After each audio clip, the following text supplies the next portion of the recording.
Hello, everyone, and welcome back to DSP versus the Internet, episode 60. This is for April 14th, 2024, and this is the submissions tier now. Halfway through the show, we're switching over from the Ultra members to the submissions tier members who put all their videos into a randomized playlist, and I just hit shuffle, and we're going to watch them in a random order.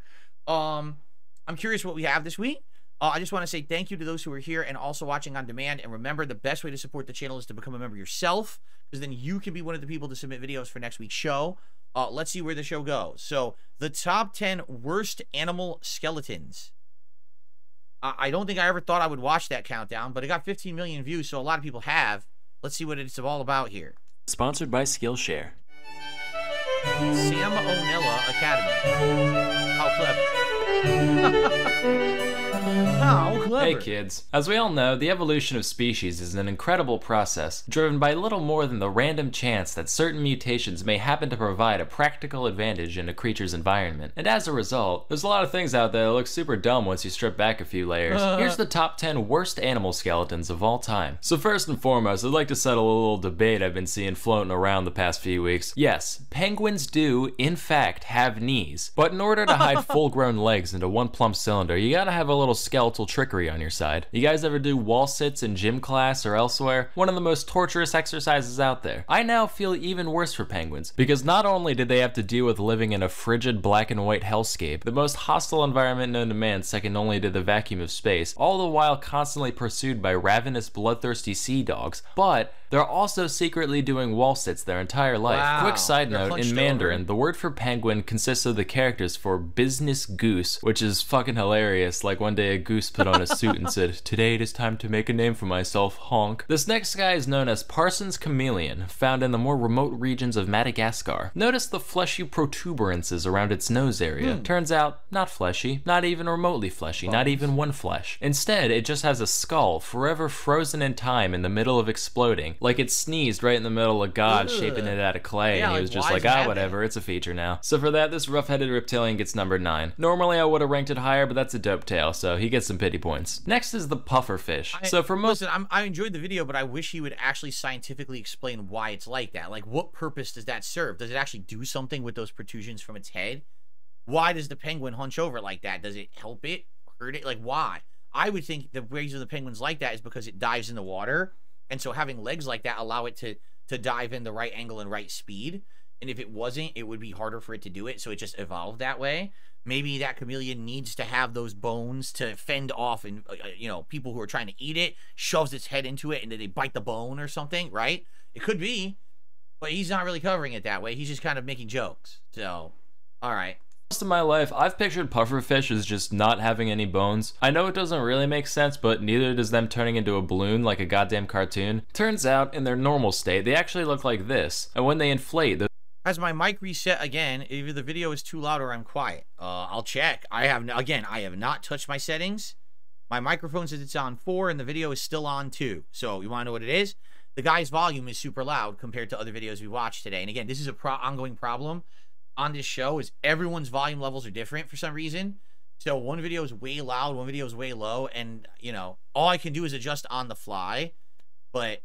Or I could just pause when I'm going to talk, I guess. I guess I'll pause when I'm going to talk in this video. Yeah, sorry about that. Again, it was fine for the other videos, right? those concentric rings of spine slide outwards past one another to cover the full area, like the aperture of a camera lens expanding to cover the full frame of the fish. The sheer ingenuity of this design has shattered my childhood dream of real-life balloon animals, which has earned the pufferfish the number 8 spot on this list. Now, if you've gotten around to certain zoological circles, you've been shown this skull and been told, ah yes, that comes from the dwarf elephant. Oh, you've never seen one? That's because they're extinct. And that thing in the middle? Ah yes, nothing more than the nose hole to which the trunk connects. However, if you're a rational, free-thinking adult like me, you can look past the lies spoon-fed to you by Nat Geo and other liberal media outlets and see this for what it is.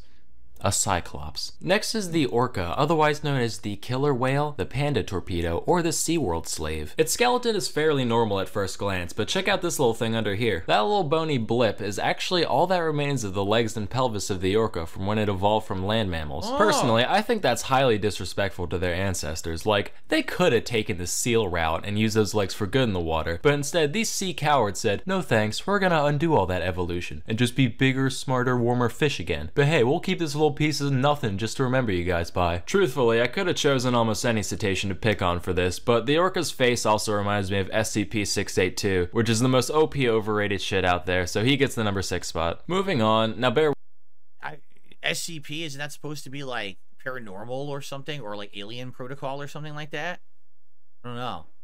So what they're saying is any of those kind of sea mammals have a bone that doesn't do anything, but it used to be from when they had legs, but then they became aquatic. That's weird. I didn't even know that. I didn't know that they were land animals first and then evolved it to be in water. Huh. With me here. In every other mammal on Earth, the canine teeth point downward from the gum to the mouth. You know, like a tooth. But this guy, known as the Babirusa, said, "Huh," and decided to have them grow up through the entirety of its fucking snoot and out the other end, which is the most nonsensical thing I've ever seen. Like, toenails out the front? How cliche. Let's make them go through the whole foot instead. Look, now I can kick good behind me. That's not all though. These tusks also keep growing for the creature's entire life, which isn't a problem in and of itself, right? Rodents, they keep chewing stuff to wear them down. Alligators, they just let them fall out now and then. But the Babirusa's like, I'll just nut in a lady pig long before this becomes an issue. So if it lives long enough, the teeth can curve right on around and slowly bore into the thing's face, like built-in Chinese bamboo torture. And occasionally, they can end up actually piercing the skull and shish kebabbing the brain. Now, some people might say that this doesn't belong on this list, given that teeth aren't technically bones. And to those people, kids, we say, eat shit and die. Next, we have the octopus. That's crazy. So it's a failed evolution. It evolved itself into death, right? Now, the only reason it's not extinct is because, like you said, it takes so long for the teeth to grow that it already will have reproduced before it killed itself. What the holy hell, man? That's messed up.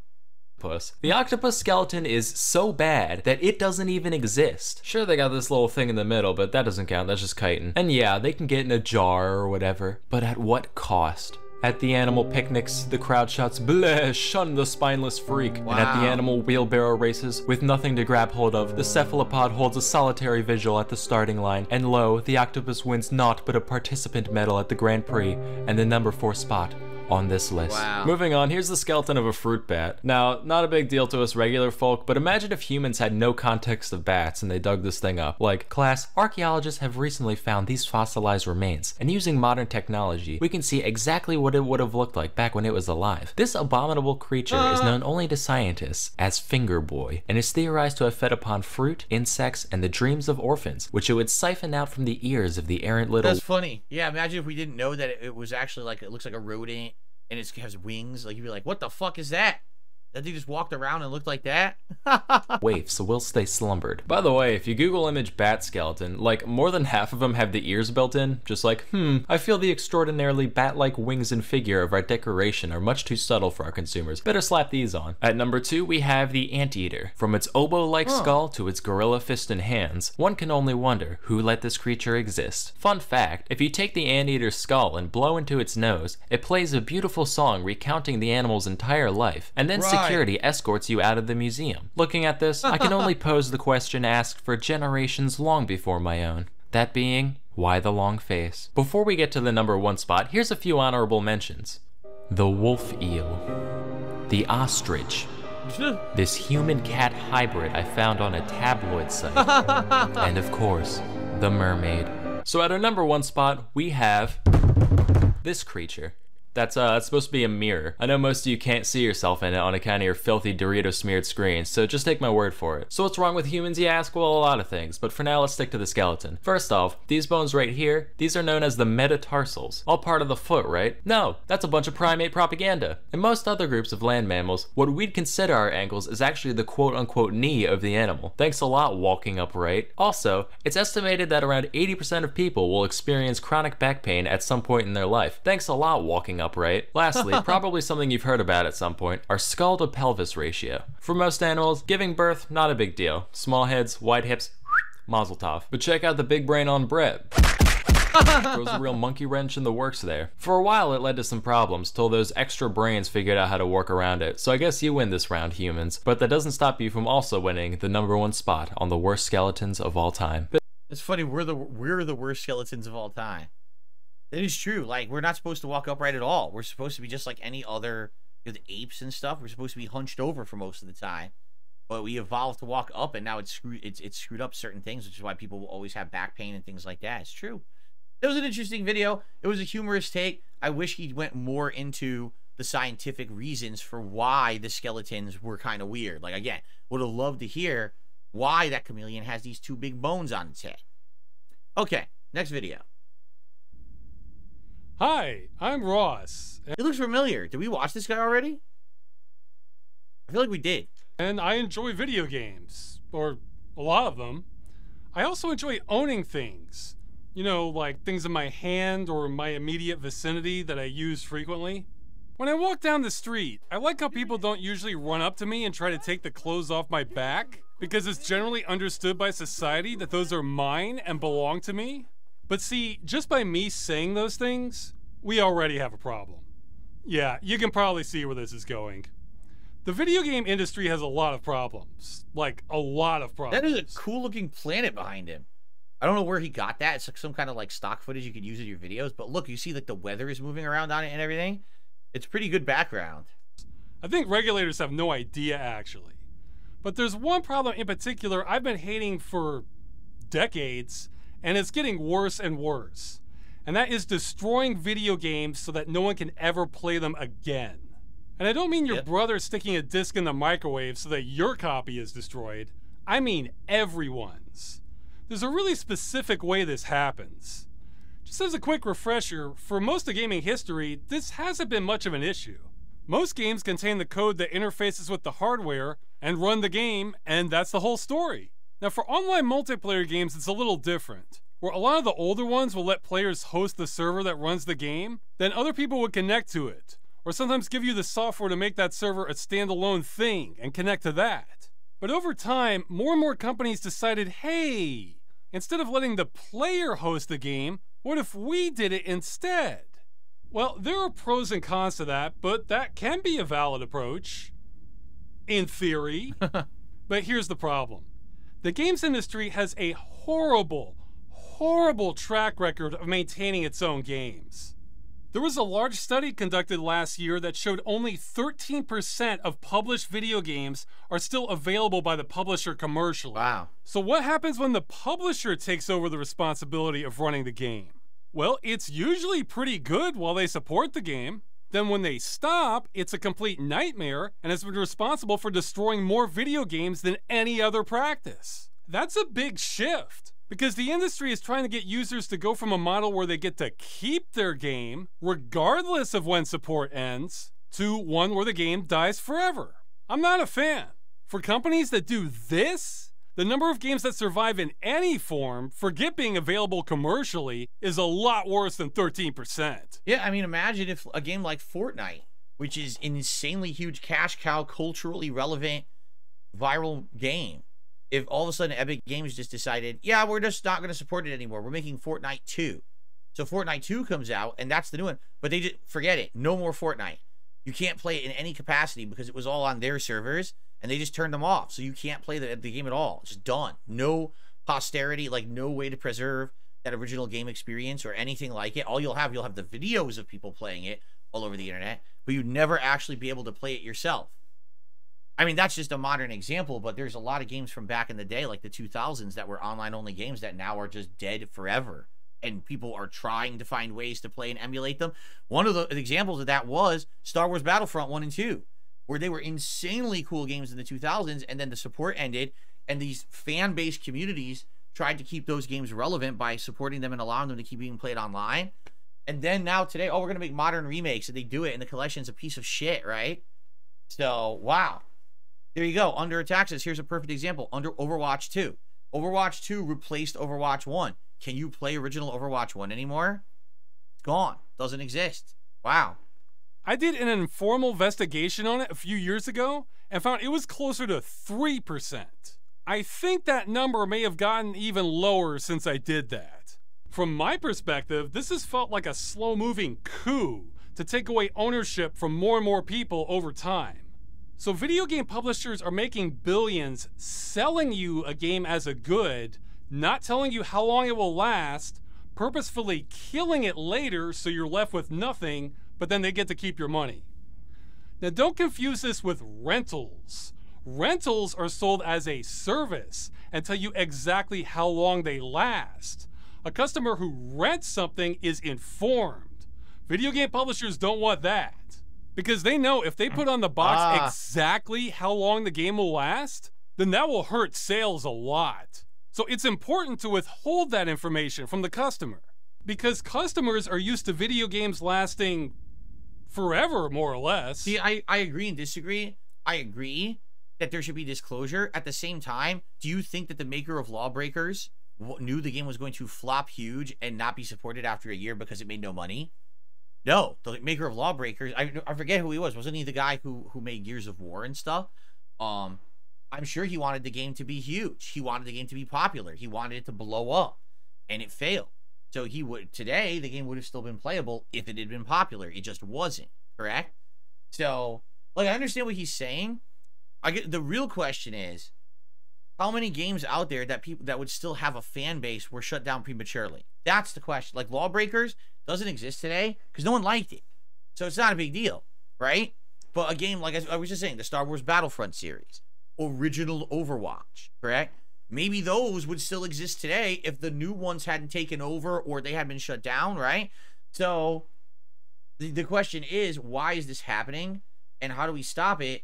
But also, in what cases does it happen and is it necessary, right? Like I don't think anyone would care if Lawbreakers still worked because no one's playing, no one liked it to begin with, right? You could have bought games from the 70s that still work today. Right. You could have bought games from the 90s with online multiplayer that connect to the internet that still work today, even if the companies that made them no longer exist. But a lot of publishers like to place modern video games that are designed to die. Wait a minute. Deus Ex? Deus Ex did not die. Prey did not die. What is he talking about? You can play those games right now. So this is kind of a misrepresentation. Lawbreakers, yes. Overwatch 1, yes. I don't know about Gran Turismo Sport. I have no idea what that is. But Deus Ex and Prey can still be played today, so I don't know what he's talking about there. But they won't tell you when, right alongside ones that last forever. Oh, here we go. Can try to... This will stop working after 1 year, but the buyer's not told us. This will work indefinitely. This will stop working after 6 years, but the buyer's not told us. This will work indefinitely. This will stop working after 7 years, but the buyer is not told us. However, the developer will end up fixing it to work indefinitely anyway. Oh, okay. So there you go. Cash in on customer confusion because the average person believes they are buying something. Now, I personally hate this practice because art has innate value to me.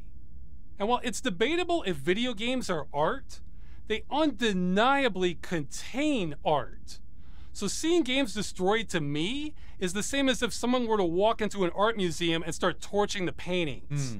And it's insult to injury that companies that do this face no penalties. Nor is there a good reason for them doing it. I won't get into the details here, and you may hear excuses as to why companies have to destroy your games, even though they largely didn't used to do that, even for online multiplayer. But what I found is that the people saying that tend to either be uninformed or else incredibly unimaginative and can only see things one way. Of course, profitability. The pancakes, they're going to bring the maple syrup. Maple syrup is supposed to be on the table before the pancakes. Of course, when they bring the maple syrup after the pancakes, it'll definitely be too late. How's that going to be too late, huh? Right? Yeah, talking with people who defend this practice can feel a lot like that. I'm reminded of when Microsoft was sued by the Department of Justice for bundling Internet Explorer with Windows, and Microsoft claimed it was impossible to separate it from Windows 98, even though it wasn't even with Windows 95 when it launched. And through the power of hindsight, they actually did remove it from Windows years later. So it was possible early. It does the impossible and separates it. I like this video, but it's 31 minutes long. There's no way we can watch this video in a clip show, but I did enjoy it. This is, I would say, check it out if you want to find out this guy's take on the situation. Like, I agree with some cases of this, but the way I see it these days is if you're gonna play an online only game, like, you know that this game is primarily played online, that you're taking a risk. You know that at any time the company can say it's not profitable, we're making a sequel, you know, the rights got sold off, whatever it could be, and you could lose the game. And if you paid upfront $60, $70 for that game, you took that risk. I think a lot of consumers are just misinformed of that risk, but any multiplayer game like this is 100% that could be what happens, and people need to know that. Okay, one more video before we split the part. Everybody, come get your Eclipse glasses. Today, let solar eclipse once in a lifetime opportunity. This limited edition, 1 of 100. Come get yours before it run out. Here at Failure Glasses, let my glasses, best glasses, come with built-in Bluetooth. It reminds you when the next eclipse happens. If the batteries last 55 years, this glasses FDA approved, 100% vegan. My glasses Galileo approved, okay? Block 99% of harmful light, your X-ray, gamma ray, ultraviolet, infrared, invisible light, visible light. Block everything, you can't see nothing when you wear this. This pair very special, this Gucci Supreme collab, 1 of 100, okay? Aftermarket, it go for, I don't know, 10x, 100x, maybe 500x. I saw Brad Pitt wear one on Hollywood Boulevard. I know, because I sold it to him, okay? I give him discount because he my homie. For you, my friend, I give you 50% off, okay?